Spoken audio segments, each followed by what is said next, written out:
What's up, dudes? Welcome back to another episode of Rhomas Men's Team. Pretty simple. We are a group of guys helping each other make progress towards each other's goals. If you're new to the channel, awesome and welcome. If you want to help support the channel and join our pro team, head over to rhomasteam.com/pro, where you can contribute to us on a donation basis. We also give you access to exclusive content, mastermind groups, etc., etc. So anyway, hope you enjoy this episode, and we'll see you on the team.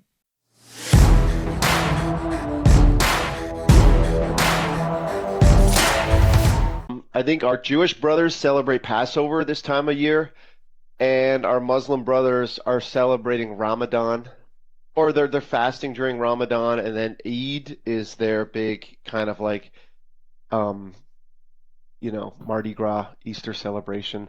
So I think it's I don't know. That's not my team.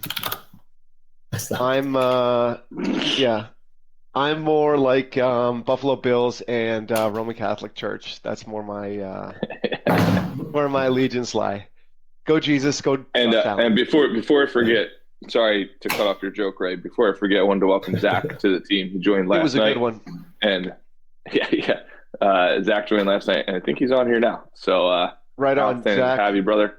Welcome, brother. Yeah, and so I think the topic of spirituality is apropos today.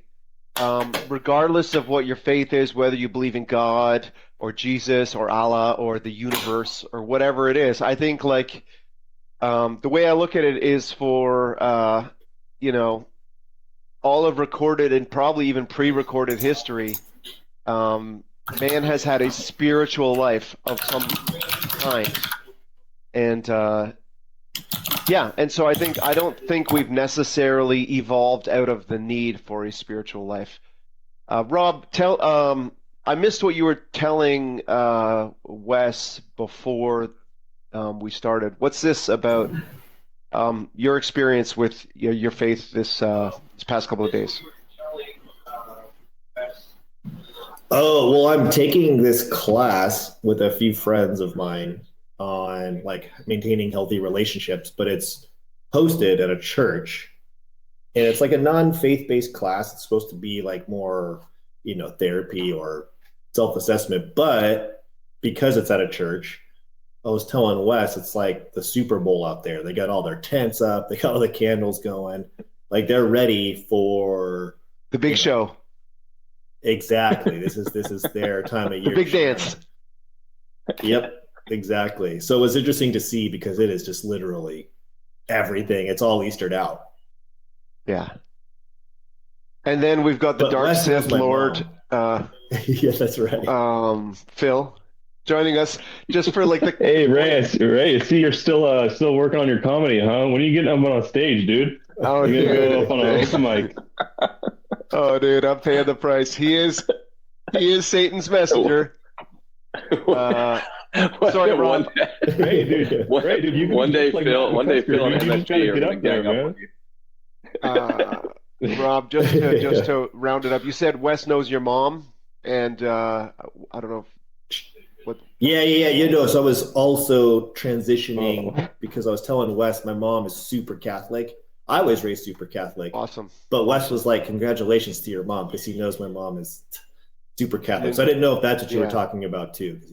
Came in. Yeah, no, I was raised medium Catholic, and just at this point in my journey of sobriety and in my life and all the kind of turmoil in my marriage and in my career and stuff, I'm trying to lean into it and see if it can be a source of strength for me.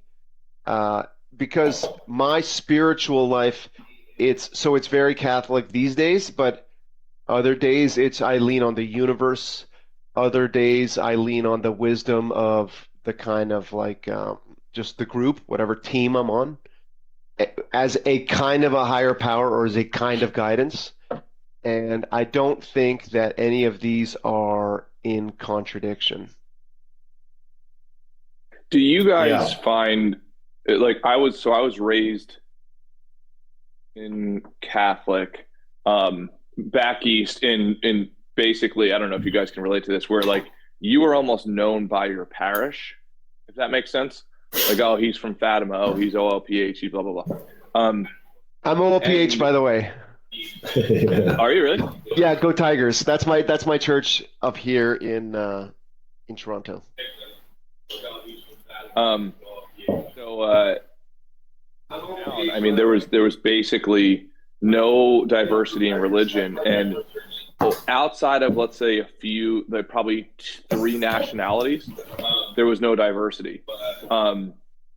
Have you guys been raised in a similar environment where it was pretty sterile, like it was pretty, not very diverse, from a faith-based perspective and from a race-based perspective? Rob, what's your perspective on that? Actually, it was pretty diverse. I mean, I've Yeah. known people of all faith-based systems and ethnicity-wise too. But I grew up in North Even Dakota. when you were growing up? Yeah. Oh, yeah. Because it's like there's just a melting pot of people in school. So, I mean, I was exposed to it, but there was never really, I never felt animosity towards any other religions or things to that effect. But I know that that's very common. So, Yeah. like, I had a Jewish friend, I had a Muslim or Islamic friend. Like, they were just, that was just part of it. And did Some you of your best find? friends are no. Go ahead. Yeah, he's on a roll this morning. He has caffeine. Can't be stopped. Yeah. Struggle, Rob. I'm going to imagine that you have the same struggle of where I grew up. It was very much right. Like, you're either Roman Catholic or you're going to hell for sure. And I always struggle with that, and especially the older I got, and the more, I don't want to say intelligent I got, because that sounds dismissive, but the more I learned about, right, like, other religions and other schools of thought, it just honestly didn't really make sense to me. It's like, well, everybody around me subscribes to this religion. Is that because they actually did the analysis and said, oh yeah, that's the right one? Or is it because that's what their parents were, and that's what their parents were, and that's what their parents' parents were, etc.? I mean, I definitely struggle with spirituality. I was raised devout Catholic, so I saw a lot of people who were very devout Catholic, and being that I wasn't as much, I kind of like was the oddball with a couple others. There was a couple of us who didn't subscribe to that notion, but I really did see a pattern of like parents that are Catholic, the kids that are Catholic. We called them the God Squad, or they called us the God Squad. We'd go on retreats and it would be like very feeling faith-based. And like, it's just one of those things that I really do wish, because I mean, you're well-read. There's a lot of books that believe spirituality is a big factor to success. I've noticed that in a lot of self-help books. So I've wanted to have that comfort, but it just tougher for me to feel as if that's potentially what's out there. Like, I guess I don't necessarily know that I believe in God, even though I would like to. But it does seem very family based. My mom is Catholic. I must have skipped a generation, but her parents were Catholic. Right. How about you? Yeah, I'm in a similar situation where, as Rob is, where I feel a void or like an emptiness in my life. Like, part of the program that we have here in Rhomas involves like movement exercise, involves meditation, which like, and for me, and meditation kind of like butts up against the spiritual life, right? Because you're going into the interior, you're going into things unseen.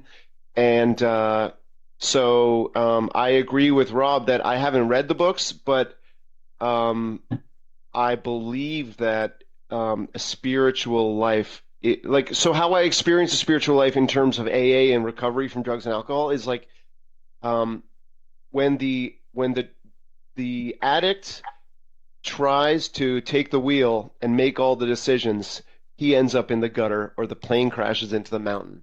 So and the addict isolates himself, right? So spirituality, the way I'm experiencing it presently, is like taking the decision-making process out of my hands and putting it into a higher power. Not that God decides whether I have Cheerios or Captain Crunch this morning, but just in the things that really I struggle with, and that like I would potentially make an impulsive decision based on rage or anger or embarrassment or kind of humiliation. We put those things in our higher power's hands, and and so we can think about it rather than just react instinctively, right? We can respond rather than react. And so again, like I haven't read the books, but I'm giving, and like Rob said, like I want to have a spiritual life. I want to have a connection with the higher power. For me, that's Jesus right now. For others, that can be the universe or Mother Nature or Gaia or just the kind of communal energy of all living things. It doesn't matter to me what your belief is, like your belief system is. I just think like life is richer when we have that. Ray, in AA, if you don't mind me asking, Yep. is it similar to the Freemasons that you just have to believe in something bigger than yourself, or must you believe in God to be part of? No, it's it's like, so I think maybe when AA started in the 30s, it was a bunch of, middle class or better white guys, and they all had a shared Judeo-Christian faith identity. So I think the language was God, and they were probably thinking of God on a cloud throne up in heaven, right? But the language has since been changed in a lot of 12-step recovery programs to your higher power as you understand it, right? So again, it doesn't have to be Jesus, doesn't have to be God. It can be, right,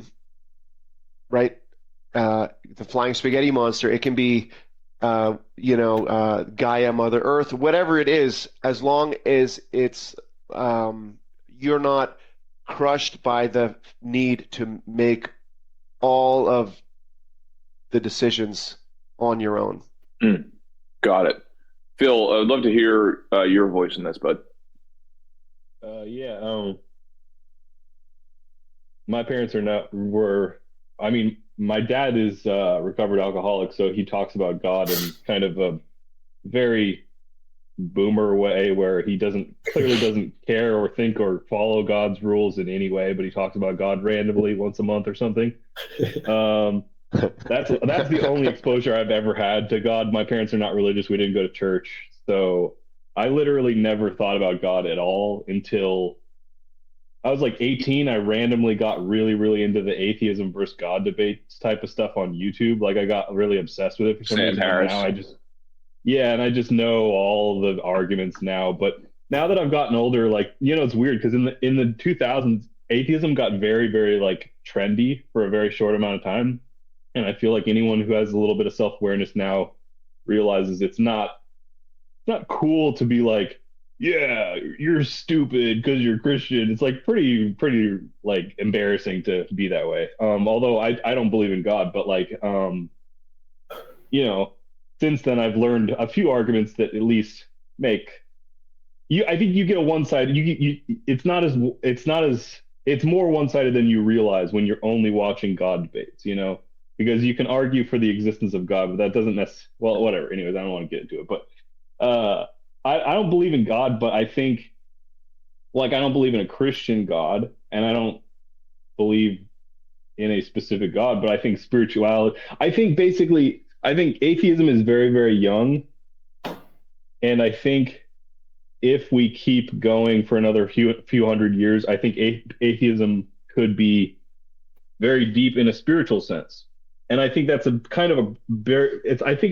feel sort of like it's unfortunate that atheism is so young, because when religious people point out that atheism is kind of in spiritual sense, atheism is very kind of superficial. I think that's true because it is superficial because it's very young and it's very immature right now. It's kind of just like the idea that like, if we can't know something because science proves it, then we just have to ignore that at all as a possibility. That's kind of a stupid way of thinking because there's most things we don't know.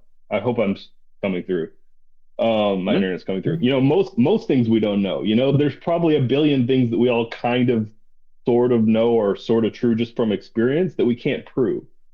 And that doesn't mean you should jump to like the supernatural. I think that's where it gets kind of pointless to like start presuming you do know the supernatural stuff. I think that's a little bit unnecessary, but like Anyways, my point is like I think spirituality is very important, and I feel very spiritual in ways, and I think I I think because religion has been the dominant force for so long, there's no such thing as non-religious spirituality in any deep way. It's very like people just believe whatever. If they don't believe in God, they just believe like crystals can speak to you and whatever random bullshit, because it's not like a substantial philosophy in any way. And I think it should be, because I think spirituality is extremely, to me, I guess I'll try to stop rambling after this, but to me, no, dude, keep going, dude. You're doing great. Keep going. To me, spirituality is religion and atheism. They're all the same thing. It's spirituality is, I don't know how to explain it, but spirituality is like a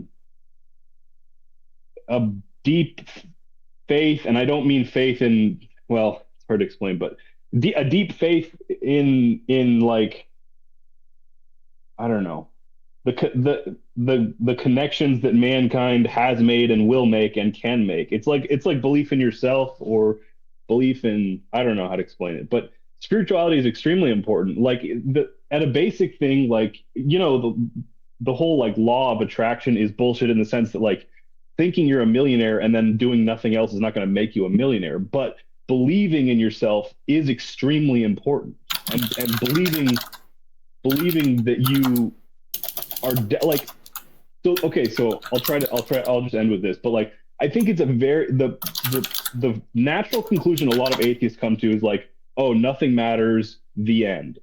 And that's idiotic, but because a lot of people seem to react that way, that like, well, nothing matters, I can do whatever I want, and who cares or whatever. But the real thing is like, I'm kind of losing my train of thought, but like the real thing is like, if you want to do something really big, you kind of need to have a certain amount of faith in it. You kind of need to have like, you need to like believe that you can do things that sound crazy, that sound impossible.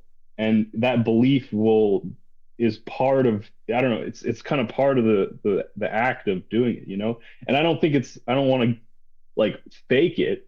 And I don't think there's a way in which you can fake it by being, and then there's a way that's not faking it. That's the best I can do to explain it. There's a way in which I think that you can have faith that's not faking it. I don't know if that makes sense. Hey dudes, sorry for the interruption here. Just wanted to let you know, if you want to join our pro team, go to romasteam.com/pro. You can help support the channel. You will also get access to exclusive content, masterminds, one-on-one sessions, etc. All right, back to the episode. Well, that's why, Phil, that's why I was using the term spirituality. MFG, thank you for being the typewriter police. Yes, Rob is writing his manifesto on a like vintage Corona typewriter with that tack, tack, tack, tack, tack, tack. It's the bombest keyboard. It is cool, but I was typing in the chat. Sorry, guys. I know you were. No, it's all good, babe. Just, familiarize yourself with the mute function, as we say in online AA meetings. MFG, like, what is your take on like religion versus spirituality, and just like or any other entry point you want to make in this conversation? Yeah, so it's interesting. I was raised Catholic, went to CCD, went through all that, confirmed in church and all that jazz. But it was interesting because as I was growing up, I really rejected the concept of God because of the circumstances of my own childhood. And I used to think like, well, this is bullshit. Why would fucking God put this? I didn't choose to be born into this situation. Like, what the fuck? And for years, I really had like this chip on my shoulder, and to the point that like people would, later in life say like, oh, thank God. I'm like, fuck God, thank me. I'm the one that did the work. You know what I mean? Like I had this very, I get that a lot in my house. Yeah. And it's, and the interesting thing is that I've become more spiritual as I've gotten older, but through learning experientially. So I had to make the case for myself. So I don't really believe in adopting any type of dogma, you know, religious, cultural, or otherwise, and just kind of following suit. But what I found for myself is that, and I believe it's, Jordan Peterson has talked about it, but if you act like there's a God, your behavior patterns and it will serve you better anyways. And who cares if you're right? And furthermore, it's when you look at the core concepts and remove the cultural connotations and the dogma from all the different religions, if you were to lay them, as a Venn diagram, the overlap of our religions is so much more overwhelming than the slight differences. So when people nowadays adopt this degree of atheism and materialistic science from the standpoint of, well, I can prove it, so it's real, it's like, hey, that's great. But when you realize that religions have continued throughout time, you know what I mean? Through the written word, through the spoken word, across different languages, cultures, time frames, and they're still mostly the same concepts. Maybe that's something we should at least pay attention to and not be so quick to dismiss based on, oh, there's not some bearded guy in the sky. It's like, okay. I mean, I think a lot of those arguments are intentionally dismissive based on, what you can and can't prove. But if, I don't know. I mean, if you look at the majority of people over a long enough period of time and see the value that people can take from religion, but be mindful not to fall into what you consider to be a trap of like, whatever, compliance or just following the bouncing ball. But like, why would you want to have to go reinvent the wheel? Why not just learn from things that have been proven through time to be lasting concepts that have provided value, that have been so worthwhile that people have handed it down from one generation, and take what you can from it. And what you don't agree with, I guess, just leave, but I find that there's more to take from it than there is to push away from it. Amen to Like, all do that, you dude. do you find that the arguments exist primarily on the edges, right? Like, hey, in the Bible on this page and that verse, blah blah blah. Like, do you agree with this? Yes or no? And they tend to be like these like pretty divisive types of things versus like what you're saying is, hey, at the core of it, probably I'm wrong about this, but probably most people would agree with the core tenets of a lot of these, let's say the handful of the major religions, and we can continue on with our day without having to argue on the fringes. Yeah, I mean, it's almost, I just don't give a fuck enough about those arguments. You know what I mean? It's like those gotcha arguments or the, oh, well, Right. how do you know? It's like, all right, dude, cool. Yeah, great. Me personally, sure, man, you know it all. It's just like, when it's like when you meet somebody who thinks that they know everything about whatever the task is that you're doing. And I can sit there and argue with them and tell them why I know more and why this is the way, or I can just go, all right, cool, and just wait for them to swing back around.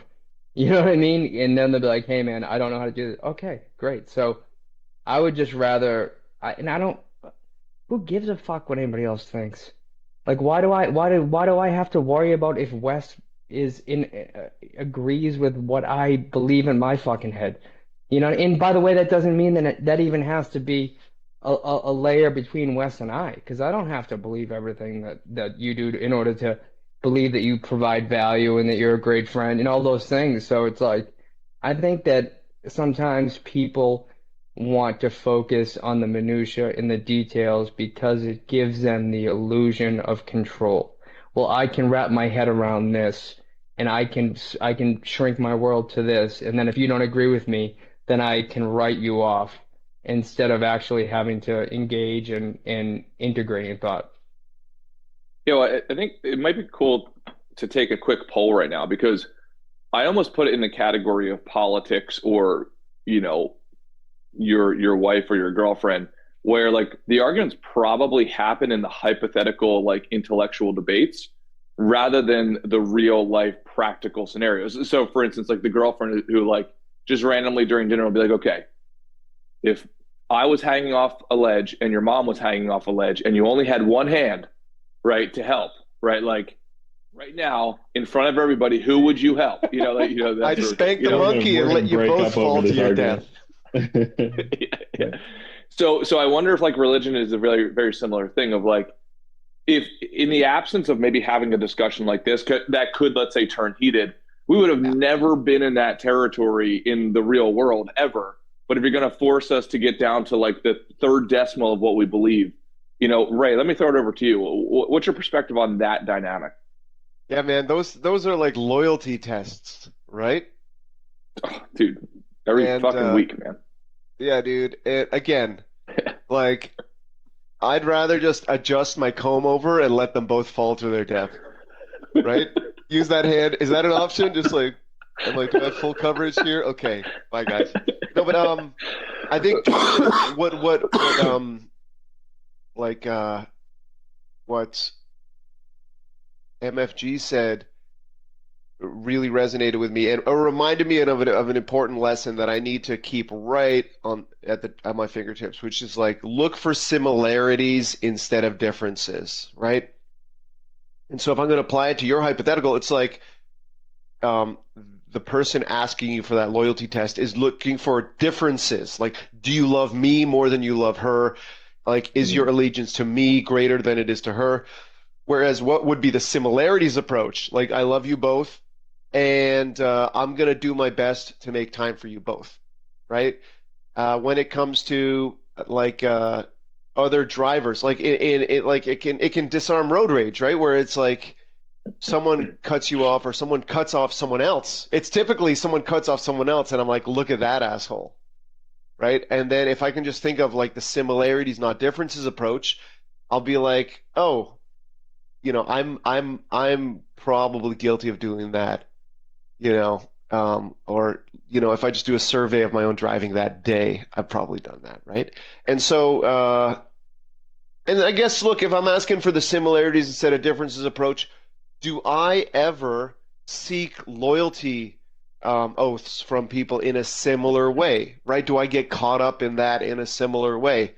And I'm sure I do, where I get kind of jealous that mommy loves my brother Frank more than me, or if I find out that mommy's helping out my brother Frank, I get furious, even though she helps me out just as much, right? So like I say look for similarities instead of differences, and that's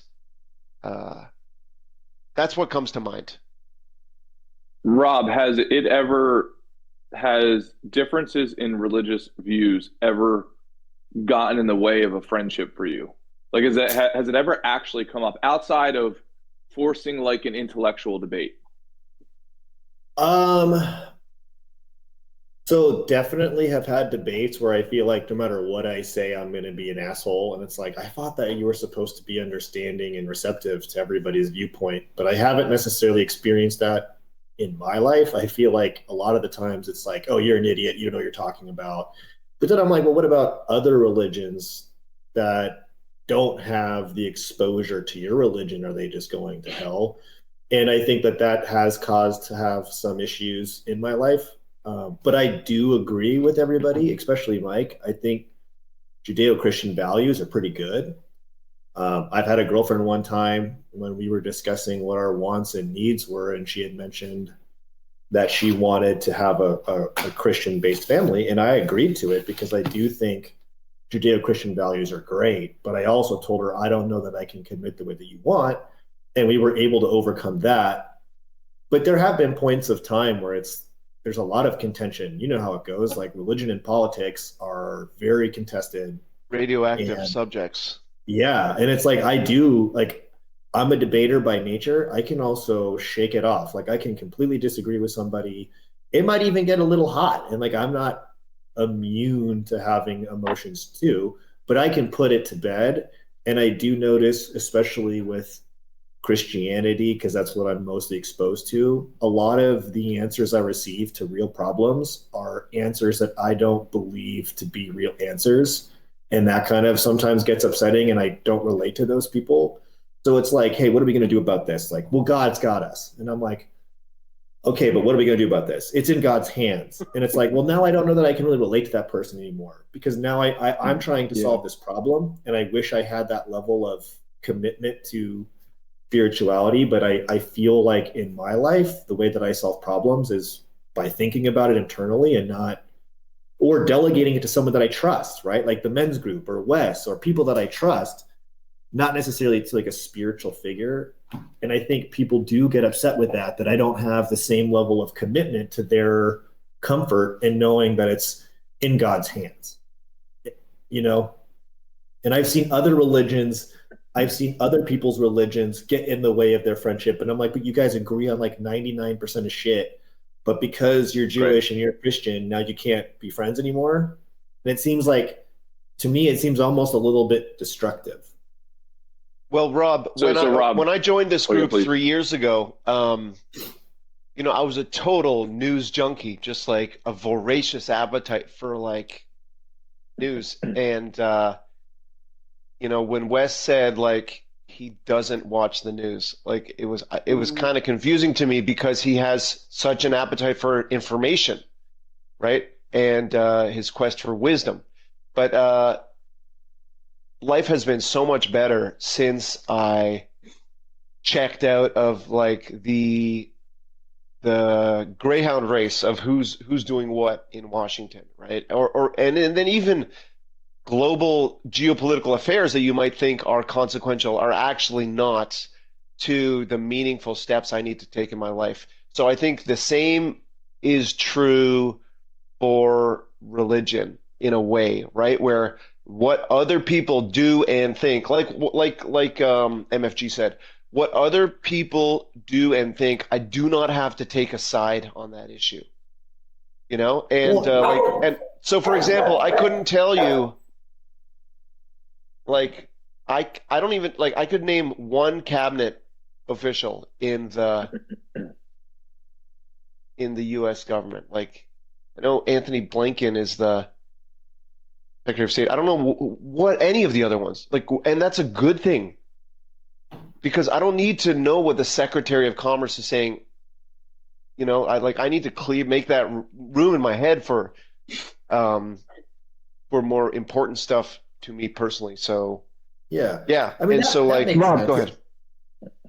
Go ahead, Rob. Then Mike. One more quick anecdote, because I have met a Jewish guy in college who was a rabbi, and him and I had outstanding conversations, and there was so much wisdom I learned from him, and I really found a new respect for the faith of Judaism. So like, it does go both ways. I don't want to come across as like someone that's totally anti-religion, because this individual who was a rabbi, whom like we lived in the same dorm, dude, we'd have great conversations, and he bestowed a lot of wisdom. So just to kind of go on the other side of that argument too, I do see the benefits of it. Yeah. Both ways. Yeah. But go ahead, Mike. I'm sorry, man. Yeah, no worries. I wanted to make a comment on what you had said about when you'd worked with people and they would, you know, say, oh, it's in God's hands. You know what I mean? It's, you know, God's got us, and you. I'm absolved of any accountability or responsibility here. It's kind of how Rob heard yeah, it. like you with U.S. politics, right? Stay in Canada. So, so you said that you had a hard time relating to that and how you could, you know, we're not having the same worldview, because you said your concept of it is to, you know, sit there and consider all your options intellectually, look at what you can do. Well, they're doing the same thing. But they're doing the same thing and then leaning upon their faith in something larger than themselves to say, all right, well, I've already considered what I can consider. Here are our options. Here's what we can do. I got to now let go. You know what I mean? Because it's almost a degree of acceptance, you know, not that there's somebody that's going to just, you know, Jesus not going to come down and take the fucking wheel. You know what I mean? But it's, you know, letting go and almost to the idea, Rob, that I think one of the major things about religion that is universal that I've found is that it's so much more about accepting how little actual control we have as individuals, you know, in the scope of our lives. We have a lot of control in certain areas, but there's way more that's outside of our control. So the idea of that creating a divide between you and someone else, and I hear that a lot when people try to be dismissive of people that have some type of faith or religious belief, as though that can't coexist with intellectual capacity. And I found it But to be the exact opposite. do you think there's a spectrum though? Because I feel like what you're talking about is the rational Christian, which I'm not trying to suggest Christianity is irrational, but there are some people who I know exactly what you're talking about, and I respect that. It's like, hey, we deliberated, we did what we can. I trust in God, and I'm like, okay, good. I respect that. But if it's like somebody who's like, I don't know, it's in God's hands. It's like, well, then you can never really resolve anything because there's just Yeah, yeah. you know what But I at mean? the It's like a same at the spectrum. same time, before I'm fucking listening to somebody else's advice, I'm stepping back and looking at the whole picture. And if somebody is that much of a dipshit, I'm probably not going to put too much weight on anything they say, religious or otherwise. You know? So I think I that can this see is that there being a difference between the driver and the car for sure. Sorry, Phil, go ahead, please. so this is part of the problem for me with since like for me like I literally have never had any relationship with God. Like I can't. It's kind of hard for me to imagine what when people speak in religious ways. I kind of have to translate in this. Like I feel like I'm autistic. Like I have to like do this translation like conscious in my head, being like what. So that means because like I don't really know what it feels like to think that there is a God, right? So that it's very difficult. It's the thing is like especially I mean I'm sure all cultures are this way, but especially Western culture, like our language is so biblically based. It's like we're completely everything we say is based on the Bible. Like every meaningful phrase we have goes back to the Bible pretty much. So when you say things like even saying like spiritual, it's like what that really means like historically is you have a soul, right? And I don't think that. So like the thing is like I think the meaning there is we mean the same thing. It's just one person believes it's supernatural and I don't. But that's kind of a small, like we were saying before, that's kind of one of the smaller differences. Some people who think that that's very important will say that's not a small difference.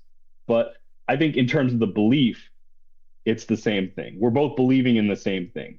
I think everyone believes in souls. It's just some people think they're supernatural and some people don't, right?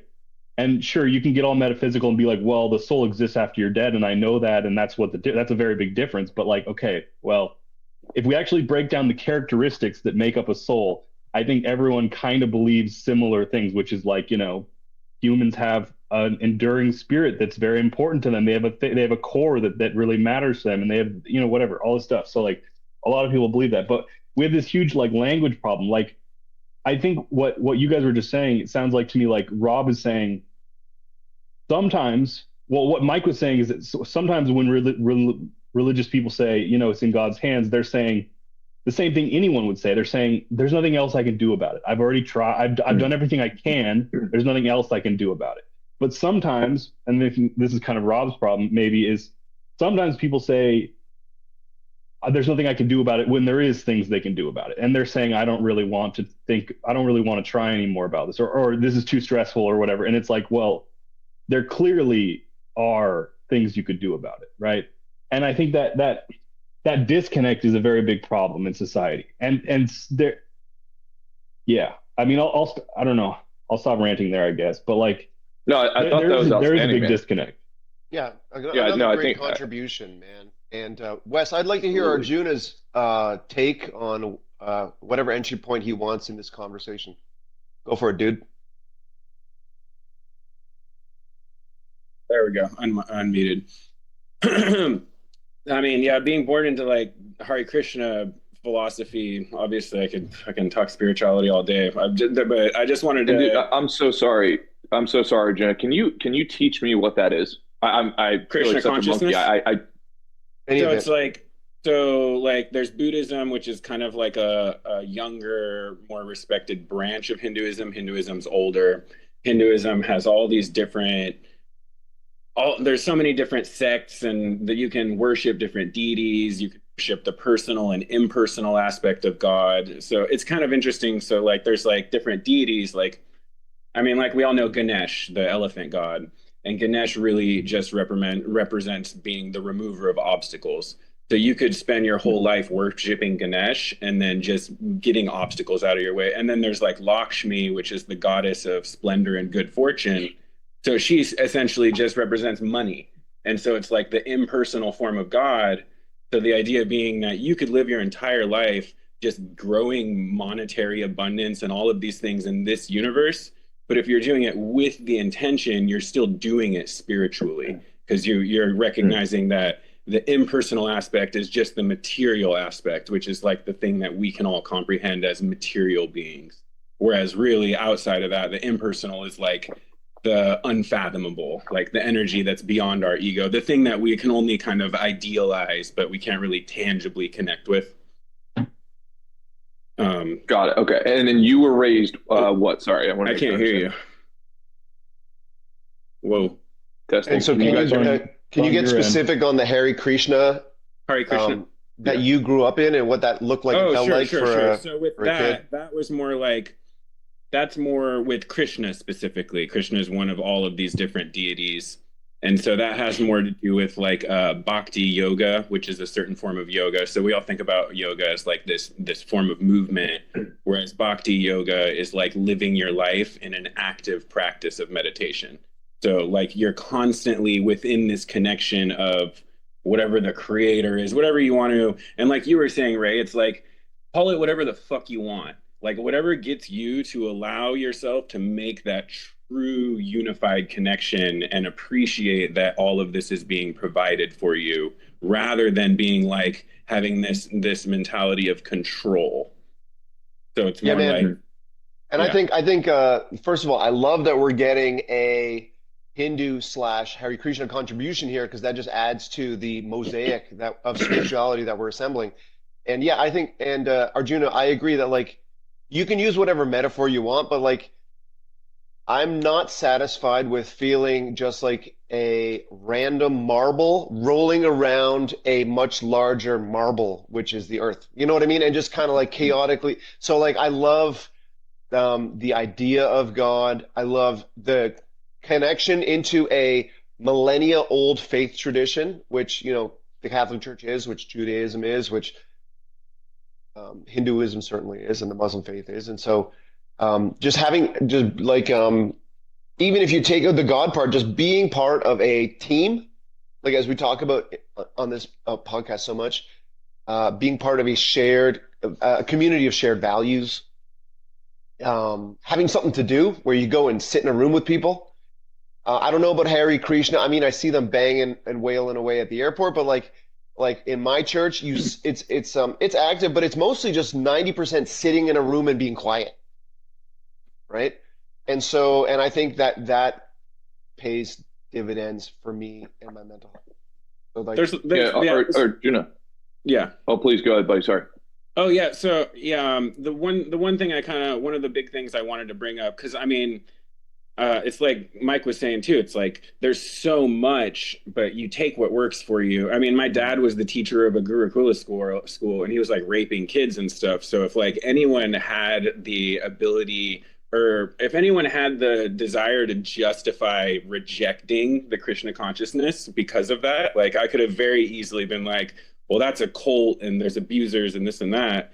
But I still recognize that there's lots of really good stuff in that I still like. And anyways, one thing I wanted to say that's really one of my biggest truths that came through that is like, at the end of the day, we don't know what the fuck is going on. So we just have our individual set of coping mechanisms. And so we call that religion. We call it whatever we want. Really, at the end of the day, is just coping mechanisms that allow us to try and accept what's getting thrown at us in this just chaos that's going on all the time, and we have no the fuck idea what's going on. And I agree with like the take what works for you and leave the rest behind, because like I hear your personal story and that's crazy, but like the Catholic Church is the New York Yankees of raping children, like 26 World Series rings, like indisputable champs. And so so I hear you, dude, that like there are just as many arguments for not pursuing any given religion. And I think it has to be that way. It probably always was. I think it has to be that way because, like, there's part of our ego, there's part of fear where we're like, you know what, fuck that, fuck these bunch of pervs, and then we kind Yeah. of rob Or these ourselves weird, of the like believing in opportunity. magic, like fake, fake magic nonsense, kind of like fairy tale nonsense, right? Like there's all kinds of different ways you can um, challenge it. But the one thing I wanted to say in regards to the coping mechanisms is like one thing that really resonated with me in regards to Krishna consciousness is it talks about how there's all these different universe, like an unfathomable amount of universes, and right now we're just in the one that is this material universe. Material universe is five senses. It's material energy. We're all exclusively connected to material energy, and we're like stuck in it, right? And so the idea being that like that's called Brahman or Brahma. And so Brahma is the material universe. It's defined as the material universe, and it's also defined as defined as the divine playwright. So essentially, us as we're all one singular material energy broken down into trillions of fragments, just enacting a drama. So that's literally everything. We're just living in a drama. So that's the one thing, right? And then there's Vishnu and then Shiva. And so Vishnu is the creator and Shiva is the destroyer. And so for me, my set of coping mechanisms that works the best in my life is just holding on to those three things. And just like, so if I'm seeing rape or I'm hearing about genocide or all these things, I'm like, well, that's just the energy of Shiva. Like there's just the destruction, the creation, and then there's us just enacting it. And if you get outside of your ego and you're like, well, but that's my mom or this or that, and you just look at it on this bigger picture, then it allows you to kind of accept everything. And it's obviously easier said than done. But like to me, that's the ultimate. Like I hold on to that set to allow me to accept anything. Awesome Yeah, contribution, dude. that's pretty Thank you. interesting. And yeah, Ryan's comment in the comments was hilarious. So I think what we're demonstrating here, guys, in my personal view, is The destroyer of worlds. organizations. Yeah. There are certain organizations that literally take politics and religion off the table out of the gate. Like if you were to talk about it, you are not allowed to be part of the group. Like when I was a Freemason, that was part of the agreement. Like you do not talk about religion and politics in the meetings, or else you're not allowed to participate. What we're demonstrating here is you can absolutely have a thoughtful discussion that's trying to make progress on your own belief systems and understand other people's belief systems. So, and Arjuna, I really like the idea of, hey, if you're expecting a dog not to bark, the dog's not wrong, right? Like you are wrong. Like there's a certain amount of chaos in the world. That's just chaos being chaos. There's a certain amount of good in the world. That's just good being good. And how are you? That's the triad, right? You said like basically like bad, good, and you. And it's just this play, the exchange of drama between that triad. Is that what I'm hearing? Yeah, we're just kind of living it. And it's really up to us how we want to be part of it. Either way, it's happening. It was happening before we were born. It's going to be happening after we're dead. MFG, any perspective on any of the stuff since you last commented? Yeah, I forgot to mention it, but I don't know if anybody's actually been around a real atheist, like somebody who actually doesn't believe in a God. Like a lot of people say that, but growing up, my father was a complete atheist. He when he came back from Vietnam, he never took communion again. Just let me become Catholic and made me go to CCD. But I mean, he was an atheist all the way to the point when he was on his deathbed. I remember asking him the day that he died beforehand, being like, you change your mind, you think there's something else after this? He goes, no, the lights go out. And Damn. That reminds me of a joke. No. Hold on, guys. Yeah. Because everybody thinks that sounds so fucking cool, right? Like, Right. oh, It's what like a Clint bad Eastwood or motherfucker. something. No. Yeah, it sounds great, right? But I saw the man for 25 fucking years, okay, not be able to get out of his own way because he couldn't believe in anything bigger than himself. And that's what held him back to a degree because he couldn't put faith, like Arjuna was saying, in the creation, destruction, in the triad of the melodrama. He believed that he was in control and that he had to impose his will. And he failed at it. You know what I mean? And and to not have that belief or the acceptance of what is maybe a better way to put it. Acceptance that we all exist within this chaotic soup and that we have to just navigate our way through it as opposed to thinking that we can control it. And that was really interesting. And the older that I get and look at, how he lived his life as a cautionary tale, you know what I mean, of where the limitations lie, with that type of thing, even though within our culture, because that was everybody's the first thing. Oh, wow, what a badass. Da, da, da. It's like, wow, how sad is that to not have faith in anything other than yourself? You know, even because if you can't have faith in I mean, you can't even have faith in other people at that point.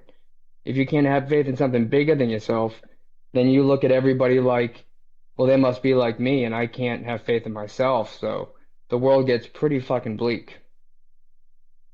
So MFG, is there a possibility of a belief system that, hey, while I'm here, I'm part of this like interconnectedness, and I've got to play my role because of that connective tissue between all of like the nodes. I think so. And I want to influence that in that positive way. So did your father, if you don't mind me asking, did he not believe in that interconnectedness? Like everybody's just kind of, bumping into each other, but we're all autonomous units. Like what was that? What was his perspective? What would be, I guess, be your guess of his perspective? His perspective, I mean, one thing, even when I would go to CCD, I remember he'd send me out the door and just be like, hey, ask him, there's 2,500 major religions. Ask him how they know this one is right. You know what I mean? So he believed in the universality of things, but, for him, it just, the idea of a higher power of any kind was, because of what he had done in war, he couldn't believe that a higher power could exist. But he saw the value in, integrity and character and things of that nature. So it wasn't as though he was a complete nihilist. Yeah, well, it was up until this point, MFG, that I thought you and I were friends. But knowing that you're part of CCD, you fuckers would come in and mess with my pencils. I had my desk and my pencils always the same way because CCD kids would come in after school on Mondays and always disorganize my desk and used to make me furious. Yeah, because I was one of the poor kids, Wesley. No, my parents made just enough money that I didn't qualify for financial aid to go to the fucking Catholic school, so to go to public schools and go That's really to fucking St. Mary's on Sunday. Yeah. Well, because I was under that line, I was able to go. But you had your revenge on me, sir. You still owe me a few pencils. Phil, I have a feeling you've got some good stuff to say about this. Oh yeah, like the thing is, okay, so look, so I mean, just to say it really simply and hopefully not ramble too much, like my problem with religion is basically just dogma in the sense that like dogma, the thing is like dogma is very good. Dogma gets a bad rap these days. People say dogma is like, a cult and people believe nonsense or whatever. But no, like dogma is just this is a belief and you're not allowed to question it. If you're going to question it, I'm going to tell you to shut the fuck up. That's what dogma is, right? It's like this is our belief. That's not inherently bad because the whole saying about like don't tear down a fence until you know what its purpose is, right? Like that's the good side of dogma is like you're young, you don't know, you're not 1,000 years old. Our tradition is thousands of years old. You're not. You don't know why we do these things, so just believe it and shut up if you don't like it, right? So that's the good side. Well, that's the neutral side. That's good and bad, right? The bad side is the things that come out of dogma that we can kind of we're almost sure are not great actions that come out of those beliefs. But the good side is all the good that comes out of those beliefs, right? Like a lot of Western civilization seems to be based in Christian values, right? Maybe not all of it. People argue about how much America is based on Christian values, whatever. It's at least some of it is based in Christian values, and those things are good and bad, but largely seem to be very, very good. And the thing is, like, I don't believe in a God, and I don't really want to. But the problem with that is, I don't think humans are meant to believe in. It's very hard to say because when you say nothing, I want to go on an hour-long rant. That's not what it means. It doesn't mean an atheist doesn't believe in nothing. That's not true, but like whatever. the thing is like narratives are very important to people. Like, so this is the thing. All right, to say it simply, I guess I could say what religion is in a basic sense is an enormous social gravitational force. It pulls you together, right? Because even if you just have, if you think of it, if you have a group of 100 people and all those people believe in the same values, that's not necessarily going to keep them like together and continue to believe those values in the long term, because values, I think of, I don't know how to explain it. Values are just like properties of how you can act, but that like religion, the narrative of religion is that God literally existed, and God, if you don't do these things, you're going to be punished, and if you do these things, you'll be rewarded. That is the gravity that pulls people towards each other. And I think that that's what is missing from secular society, is that we, even though I think you can be a very good person when you're secular, it's the long term. It's over the course of multiple lifespans and over the course of civilizational time spans, when it seems like without a religion pulling people, does it make the direction I'm going in make any sense right now? Like, people can be good, but you can still be good while you're slowly drifting apart. And there needs to be this glue that holds people together. And societally, I think that glue, it needs to be a very strong force to keep people together, because people just naturally will drift. And my point is basically, I think, to me, I don't really like the downsides of dogma. They really suck when people do shitty stuff because they believe in things, but not having dogma has a lot of downsides that I think atheists don't really like to talk about. The drift of like the cultural drift. Like, yeah, I don't know. I absolutely love that, dude. I absolutely love what you said. Just the last thing I'll say is like, I think like culture is the hardest technology. We have metal, we made tools, now we have computers and we have rockets. We're really good, but we have those technologies, but culture, we haven't figured out shit about how to build culture, right? You can build culture. It's a tool. That's the way I see it. It's a tool just like everything else, but we have no idea how to build it, right? And we think of it in this metaphysical way where it's like this supernatural thing, because we have no idea how you build culture. And it's really important. And we can't just be like, well, everyone can make up their own mind, because it's really fucking dangerous to do that long term. And I think, I don't know, I've always wanted to try to figure out how to answer some of these questions. I have no idea how to start, but I think they're really important. Dude, another outstanding contribution, man, because like it's obvious that like religion or being part of a faith community is a community. It's a team, right? You go together and sit in a room, but like why is that valuable? And I think you nailed it. That it's like it is a medicine against isolation, right?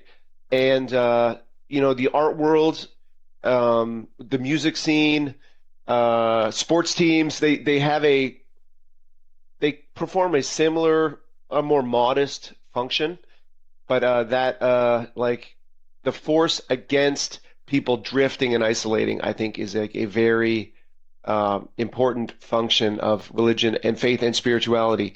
And what I love about spirituality is that like my urge to isolate and get high, or just isolate and escape, is like the value of having a God or a relationship with God or a higher power or the universe or whatever you want to call it, is that you are never alone. Like you are never isolated. If you are like, you can step into the river of life and be immersed in it. And that's my final thought, Wes. Like hell yeah, Rob. Phil, please. Just to say really quickly, like the thing is like about narratives, like, well, I don't know. I'm not gonna make any sense with this, but like it works in big ways and small ways. Like there's, a couple random like Discord servers I'm in that are like really, really cool places. And there's a couple I'm in that are like nothing ever really happens and people just kind of babble about whatever. And the places that are cool, there's like a shared, really deep love. Like this is totally random, but there's this one server I'm in where people love Eastern European cars, like a specific, very specific kind of cars, right? And we're all just Yugos like, or Ladas or something. yeah, like a bunch of them, like whatever. So people in there just really, really love these cars, and it's like I'm not trying to say that it's like believing in God, but it's a similar, it's on the same spectrum. I feel like it's they have a specific purpose for why we're here. We have a specific purpose for why we come here, and it's a gravity that pulls us back. We're not just posting about cars and if you just have the whole category of I like cars, then people are just posting like generic cool beauty shots of Porsches, and it's like, what the fuck are we? Who cares? Like, yeah, Rob, it's meaningless, specific... dude. I should have said Porsches. So just listen. Anyways, that's my whole. Sorry, I'm trying to. I've obviously drank way too much coffee by now, but like the